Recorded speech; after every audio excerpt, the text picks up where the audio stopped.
ആലപ്പുഴ ജില്ലയിലെ ഹരിപ്പാട്ടുള്ള മണ്ണാറശാല നാഗാരാധനാക്ഷേത്രത്തിൽ സന്താനഭാഗ്യത്തിനായി നടത്തുന്ന ഒരു പ്രധാന വഴിപാടാണ് ഉരുളികമിഴ്ത്തൽ. സന്താനമില്ലാത്ത ദമ്പതികൾ ഒരു ഉരുളിയുമായി ക്ഷേത്രത്തിലെത്തി 3 പ്രദക്ഷിണം വെച്ച് നടക്കൽ ഉരുളി മലർത്തിവെക്കുന്നു. പൂജാരി ആ ഉരുളിയെടുത്ത് തെക്കേ ശ്രീകോവിലിൽ കൊണ്ടുപോയി വെക്കുന്നു. തുടർന്ന് മണ്ണാറശാല ഇല്ലത്തെ വല്യമ്മ ആ ഉരുളിയെടുത്ത് വാസുകി എന്ന സർപ്പത്തിന്റെ സാന്നിധ്യമുണ്ടെന്ന് വിശ്വസിക്കപ്പെടുന്ന നിലവറയിൽ കമിഴ്ത്തിവെക്കുന്നു. കുട്ടി ജനിച്ച ശേഷം ദമ്പതികൾ കുട്ടിയോടൊപ്പം ക്ഷേത്രത്തിലെത്തി വഴിപാടുകൾ നടത്തണം. ആ സമയത്ത് ഇല്ലത്തെ വല്യമ്മ ഉരുളി നിവർത്തിവെക്കുന്നതോടെ ഈ വഴിപാട് പൂർത്തിയാകുന്നു. ഉരുളികമിഴ്ത്തൽ വഴിപാടുമായി ബന്ധപ്പെട്ട് ഒരു ഐതിഹ്യമുണ്ട്. പണ്ടില്ലത്ത് ചോറെടുക്കാൻ ഉപയോഗിച്ചിരുന്ന വക്കുപൊട്ടിയൊരു ഉരുളി കണ്ടിട്ട് അവിടെ സന്താന സൗഭാഗ്യത്തിനായി പ്രാർത്ഥിക്കാൻ വന്ന ഒരു സ്ത്രീ നല്ലൊരു ഉരുളി ഇല്ലത്തെ വല്യമ്മയ്ക്ക് കാഴ്ചവെച്ചു. വല്യമ്മ ആ ഉരുളി നാഗരാജാവിന് നൂറുംപാലും നൽകാനായി നിലവറയിൽ കമിഴ്ത്തി സൂക്ഷിച്ചു. പിന്നീട് ആ സന്താനാർത്ഥിനിയായ സ്ത്രീക്ക് യഥാസമയം ഒരു പുത്രൻ ജനിച്ചു.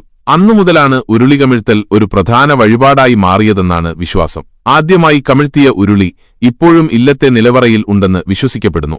നിലവിൽ നിലവറയിൽ ഉരുളികൾ നിറഞ്ഞിരിക്കുന്നതിനാൽ കമിഴ്ത്തിയ ഉരുളി തന്നെ തിരിച്ചെടുക്കാൻ സാധിക്കാത്ത അവസ്ഥയാണ്. അതിനാൽ വല്യമ്മ കണ്ണടച്ച് ഒരു ഉരുളി കമിഴ്ത്തിയതാണെന്ന സങ്കല്പത്തിൽ ഒരെണ്ണം മലർത്തിവെക്കുകയാണ് പതിവ്.